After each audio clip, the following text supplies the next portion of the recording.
साथियों, तमाम मीडिया और सोशल मीडिया में ये जानकारी बड़े पैमाने पर बताई जा रही है कि 22 जनवरी 2024 को देश के प्रधानमंत्री नरेंद्र मोदी जी के द्वारा अयोध्या में राम मंदिर का उद्घाटन किया जाएगा। कई लोगों के द्वारा इस प्रकार का भी सवाल खड़ा किया जा रहा है कि अभी राम मंदिर का कार्य पूरी तरीके से संपन्न नहीं हुआ है और उसके पहले ही जल्दबाजी में राम मंदिर का उद्घाटन करने की तैयारी 22 जनवरी 2024 को कर ली गई है। और इस बात का देश की मेन स्ट्रीम मीडिया और सोशल मीडिया में बड़े पैमाने पर प्रचार प्रसार किया जा रहा है।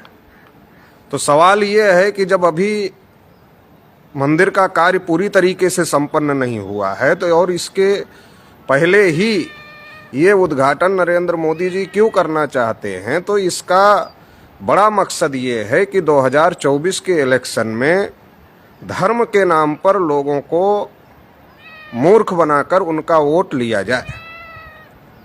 इसके लिए ये सारी तैयारी आरएसएस बीजेपी के द्वारा की गई है। क्योंकि यदि हम पिछले 2 कार्यकाल, जो अभी नरेंद्र मोदी का दूसरा कार्यकाल चल रहा है, अगर हम इस कार्यकाल की बात करें तो देश की जो बहुसंख्यक आबादी है और सबसे बड़ी आबादी है जिसको ओबीसी कहा जाता है, तो एक लंबे समय से बहुत ही मजबूती के साथ ये मांग चल रही है कि देश में ओबीसी की गिनती होनी चाहिए और संख्या के अनुपात में ओबीसी को हिस्सेदारी मिलनी चाहिए। विदेश जब नरेंद्र मोदी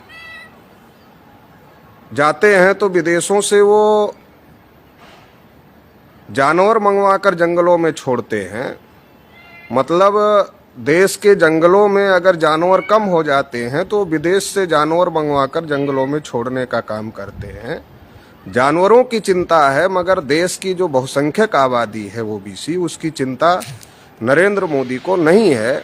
और इसलिए जो अभी 2 कार्यकाल नरेंद्र मोदी का दूसरा कार्यकाल भी संपन्न होने जा रहा है, इसमें ओबीसी के हक अधिकार के लिए कोई बड़ा काम अगर नरेंद्र मोदी जी ने किया हो तो ऐसा कोई काम दिखाई नहीं देता है। जाति आधारित जनगणना करने के लिए नरेंद्र मोदी की सरकार तैयार नहीं है। ओबीसी का वोट लेने के लिए नरेंद्र मोदी जी के द्वारा बार बार ये कहा जाता है कि मैं पिछड़ी जाति का हूँ, मैं ओबीसी हूँ, ये कहा जाता है, लेकिन देश में जाति आधारित जनगणना की मांग चल रही है। ओबीसी को संख्या के अनुपात में हिस्सेदारी मिले, इसकी मांग चल रही है, मगर इसके लिए नरेंद्र मोदी जी की सरकार तैयार नहीं है। 314 ओबीसी के बच्चे जो यूपीएससी की परीक्षा पास किए थे, उनकी नियुक्ति भी रोकने का काम नरेंद्र मोदी जी की सरकार ने ही किया था। ओबीसी के बच्चों को जो स्कॉलरशिप मिल रही थी, वो स्कॉलरशिप लगभग बंद हो गई। उत्तर प्रदेश में 69,000 शिक्षक भर्ती की गई।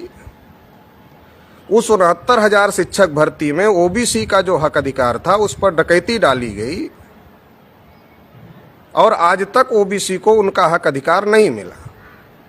राष्ट्रीय पिछड़ा वर्ग आयोग बनाने का डंका भाजपा के लोग बहुत ज़्यादा पीटते हैं, लेकिन उसी राष्ट्रीय पिछड़ा वर्ग आयोग ने कहा कि 69,000 शिक्षक भर्ती में गड़बड़ी हुई है और ओबीसी के साथ हकमारी हुई है, मगर उसी राष्ट्रीय पिछड़ा वर्ग आयोग की बात जो कि नरेंद्र मोदी जी ने ही बनाया, मतलब आरएसएस बीजेपी की सरकार ने बनाया, मानने के लिए तैयार नहीं है। गोरखपुर यूनिवर्सिटी में भर्ती हुई, बादा यूनिवर्सिटी में भर्ती हुई, देश भर में लेटरल एंट्री में भर्तियां हो रही हैं, ओबीसी को उनका हक अधिकार नहीं दिया जा रहा है।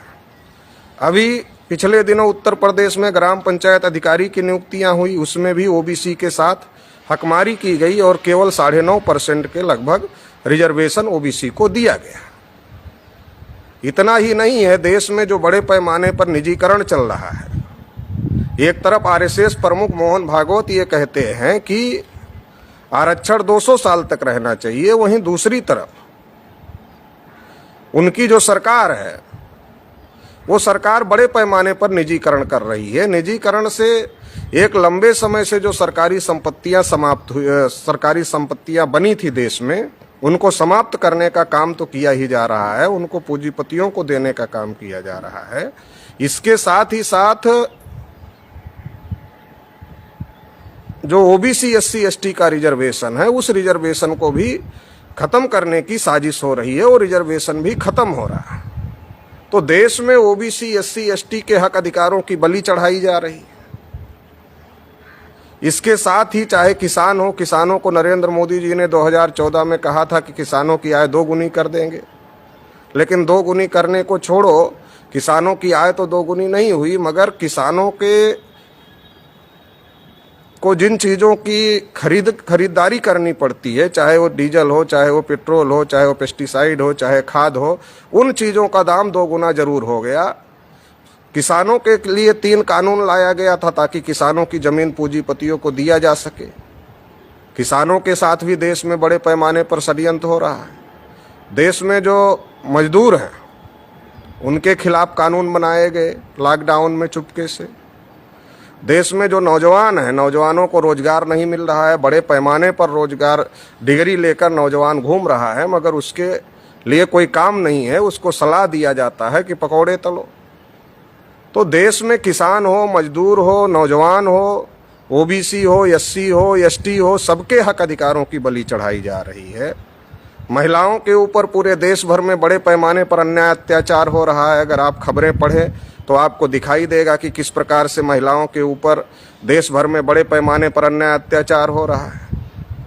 महिला आरक्षण बिल आरएसएस बीजेपी के द्वारा लाया गया, लेकिन उसमें ओबीसी महिलाओं के आरक्षण को ढकाल लिया गया, ओबीसी महिलाओं को आरक्षण नहीं दिया गया। तो देश में ओबीसी, एससी, एसटी, माइनॉरिटी, किसान, मजदूर, नौजवान, महिला सभी के साथ इस सरकार ने अन्याय और अत्याचार किया है। देश में महंगाई चरम पर है, बेरोजगारी चरम पर है, लोगों की मौलिक समस्याओं का समाधान नहीं किया जा रहा है।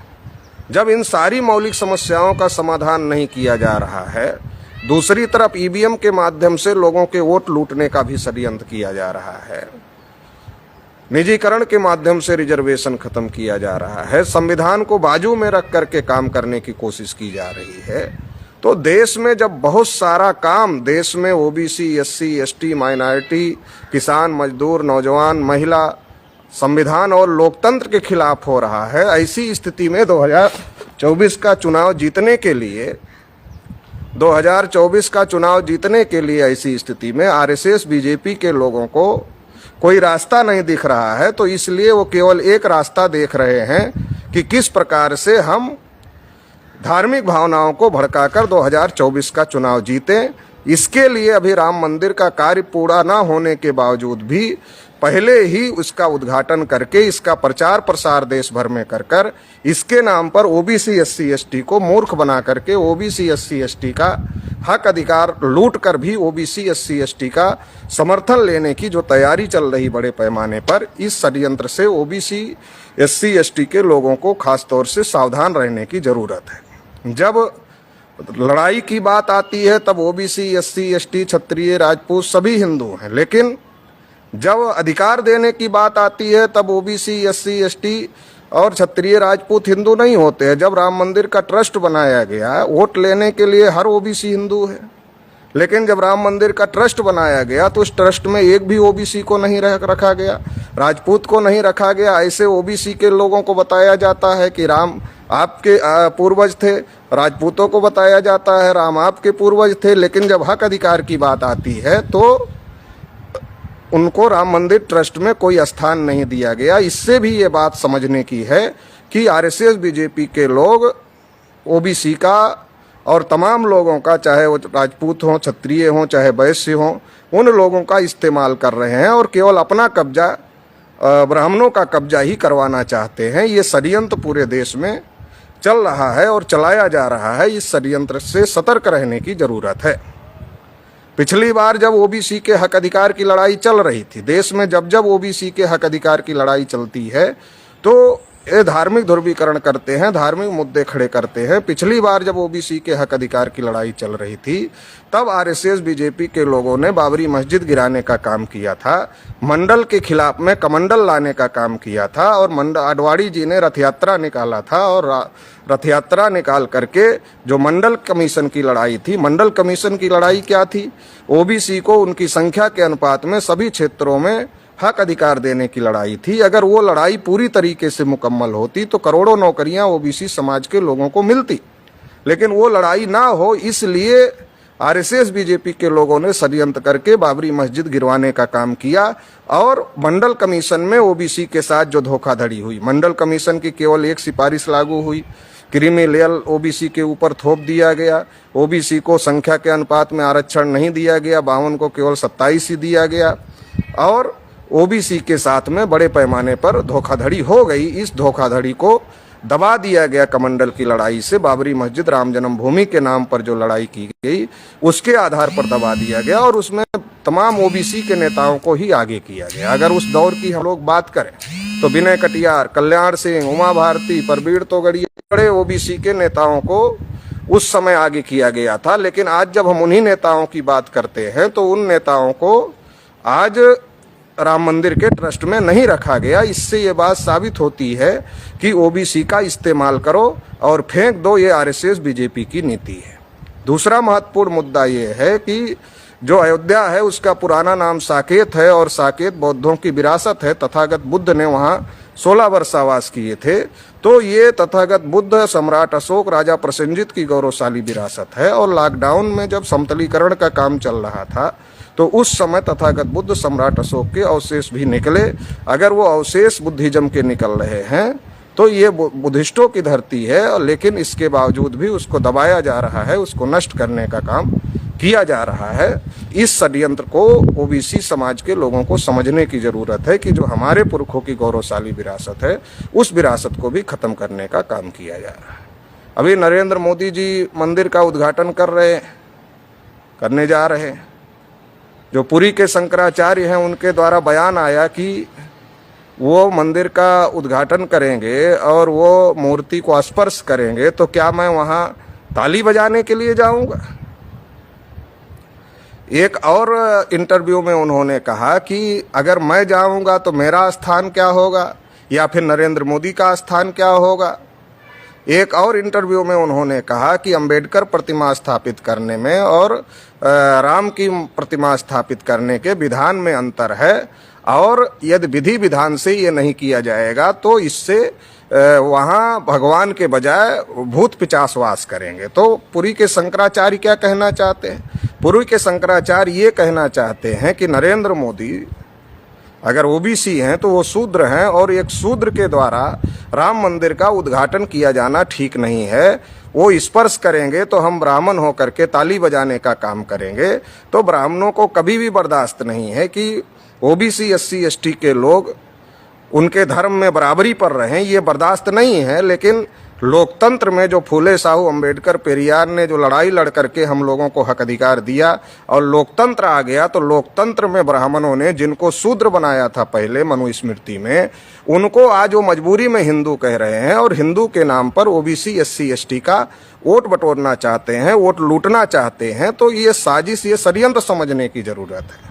अगर जिस प्रकार से शेड्यूल कास्ट के खिलाफ अन्याय होता है तो उनके लिए कानून बना हुआ है, एट्रोसिटी एक्ट बना हुआ है, अगर उसी प्रकार का एट्रोसिटी एक्ट ओबीसी के लिए भी होता तो आज जो पुरी के शंकराचार्य हैं उनके ऊपर एट्रोसिटी का मुकदमा दर्ज हो सकता था। इसलिए मैं बार बार इस मुद्दे को उठाता रहता हूं कि ओबीसी के ऊपर भी, क्योंकि ब्राह्मणों ने ओबीसी को भी शूद्र बनाया था, तो जाति व्यवस्था में ओबीसी नीचे है, इसलिए कास्ट सिस्टम के आधार पर ओबीसी के साथ भी भेदभाव होता है, जैसा कि पुरी के शंकराचार्य के बयान से सामने आ गया। और वो देश के प्रधानमंत्री के बारे में अगर ऐसा बोल सकते हैं तो आम ओबीसी के साथ में क्या होता होगा। अगर एक्ट होता तो ये पुरी के शंकराचार्य के ऊपर भी लग सकता था। तो देश भर में, जैसे पिछले दिनों अखिलेश यादव का घर शुद्ध कराया गया था गंगा जल से, तो इस प्रकार के मामले आते रहते हैं। तो इसलिए ओबीसी के लिए भी ये कानून होना चाहिए। मगर देश में नरेंद्र मोदी को आगे करके आरएसएस बीजेपी के द्वारा ओबीसी का चेहरा तो बनाया जा रहा है, दिखाया जा रहा है, मगर ओबीसी के लिए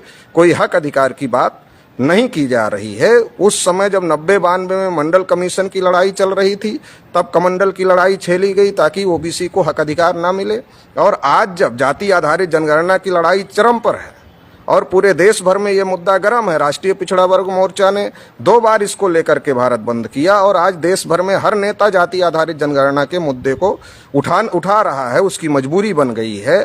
तो इस मुद्दे को दबाने के लिए और ओबीसी के हक अधिकार, चूंकि ये जाति आधारित जनगणना का मुद्दा केवल गिनती का मुद्दा नहीं है, ये मंडल पार्ट 2 है। जिस प्रकार से बिहार में नीतीश जी ने गणना करके रिजर्वेशन बढ़ाया, अगर इसी प्रकार देश भर में जनगणना होती है तो इसके आधार पर देश भर में ओबीसी का आरक्षण बढ़ जाएगा और ओबीसी का जो हक अधिकार है, भागीदारी, हिस्सेदारी है, वो देश में उनकी संख्या के अनुपात में सुनिश्चित हो जाएगी। ये और इस देश में ओबीसी के लोग इस देश की सत्ता और व्यवस्था को चलाने लायक हो सकते हैं। तो ये मंडल पार्ट 2 की जो लड़ाई है, इसको दबाने के लिए फिर से कमंडल का मामला आरएसएस बीजेपी के द्वारा खड़ा किया गया है।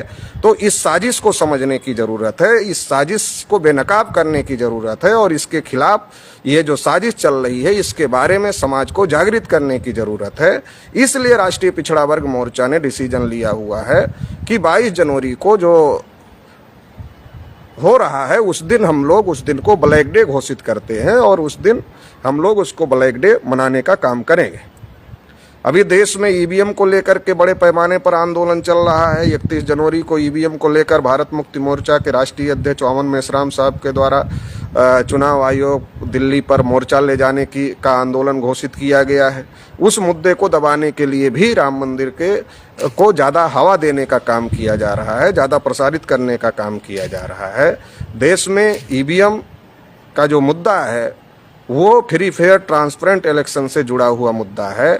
जिनके हाथ में सत्ता है वो ईवीएम का नाजायज तरीके से इस्तेमाल करके चुनाव जीतने का काम कर रहे हैं। तो इसलिए इस पर रोक लगना बहुत ज़्यादा जरूरी है। इसलिए राष्ट्रीय पिछड़ा वर्ग मोर्चा पूरी ताकत के साथ इस आंदोलन में भी शामिल है और माननीय वामन मेश्राम साहब से हम लोग अपील करते हैं कि इस आंदोलन के साथ साथ जाति आधारित जनगणना के आंदोलन को भी इसमें शामिल कर लिया जाए। और लंबे समय से भारत मुक्ति मोर्चा जाति आधारित जनगणना और ईवीएम की लड़ाई को लड़ रहा है, तो आगे भी ये लड़ाई जारी रहेगी।